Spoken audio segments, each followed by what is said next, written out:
A gate is a device which turns down or entirely removes parts of an audio signal that fall below a certain amplitude level. This level is known as the gate's threshold. Gates are often known as noise gates because they often operate on the background noise of a recording. It should be noted that noise reduction will only work in the areas of a signal where the amplitude falls below the threshold. When the amplitude is above the threshold value, the entire gate opens up and allows the full signal to be heard, including any noise which is present. As such, a noise gate is not going to automatically fix a noisy signal, and you should still endeavour to record the best quality audio that you can at source. Note that gates are related to expanders, another type of dynamics processor which we won't cover today, but essentially operate to widen the dynamic range of a signal. The gate plugin we'll look at today can be set up as an expander. To ensure our gates are set up correctly, we will be setting any ratio controls on the gate to 100:1. Most gate hardware and software units do not have this control, so you don't usually need to worry too much about it, unless you're using this particular plugin, which happens to be the standard Pro Tools stock gate. In addition to a ratio control, there are a few other controls we can find on our gate. These controls determine how the gate will react to an incoming signal. The threshold control, as you might expect, controls the threshold value of the gate. When the amplitude rises above this value, the gate will begin to open. However, the gate doesn't open fully immediately. It takes time to decrease the amplitude reduction or attenuation, which is taking place when it is closed. The amount of time this takes is controllable and is our attack value. A shorter attack will mean the gate opens quicker, and a longer attack means the gate opens slower.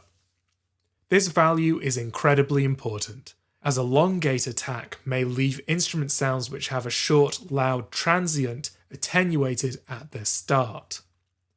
If you're trying to reduce the punch or intensity of a recording, this might be desirable, but usually this isn't the case. If the gate opens, it must also close. Most gates will begin to close once the input amplitude dips beneath the threshold value. After this happens, most gates will hold fully open for a short while. The amount of time the gate is held open is controlled by the hold dial.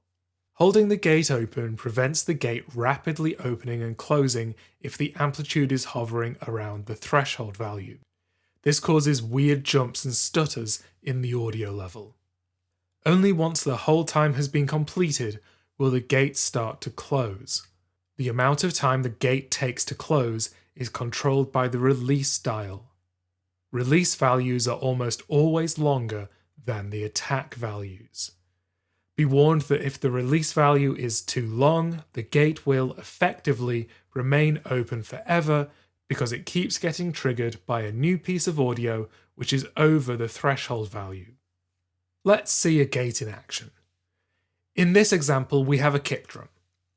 If we press play, we can hear significant bleed on the track. A correctly set up gate over this track removes the audio between the kick hits, such as this. Notice that in places, other instruments can still be heard on the track. That is because they are playing at the same time as the kick drum, which is the focus of this gate. Because we're working on a kick drum, I've selected a very quick attack value, meaning the gate opens before the transient, preserving its intensity. I've selected hold and release values based on trying to let as much of the sound of the kick drum through as I can. These values could be reduced if I wanted a tighter sound. Now that we've got a gate over a signal, let's see what the effect of this is on our waveform. I'm going to duplicate this track and use the freeze button to render the plugin into the waveform view. This will allow us to visually compare the before and after waveforms. As you can see, there is a greater difference between the desirable peaks, the kick hits, and the noise floor. This is effectively because any part of the signal which is not a kick note is turned down.